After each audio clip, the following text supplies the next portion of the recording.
Welcome to McPlum, simple solutions served daily. You begin by verifying prerequisites. Make sure your Hostinger plan includes CDN, your domain is pointed to Hostinger, and you can edit DNS. Once logged into hPanel, navigate directly to the CDN area and click Add Site or Enable CDN.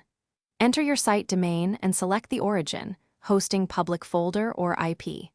This step pushes cached edge copies quickly. Make sure caching level and file types match your site, so assets like images and CSS are served from the network. Once done with initial creation, you must update DNS records. Add the provided CNAME or a record at your registrar and set TTL to a low value for testing. Next, configure caching rules. Choose expiration for static assets, exclude admin pages, and compress responses with Brotli or gzip.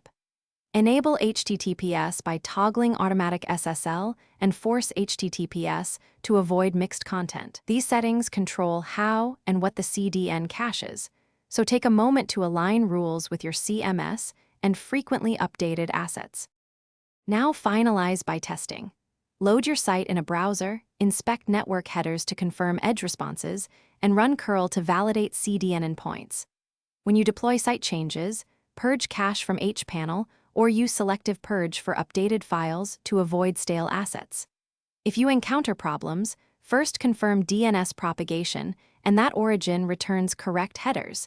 Then disable caching plugins or security rules that alter requests. One key troubleshooting tip: purge cache and wait 1 minute before retesting to ensure edge nodes refresh.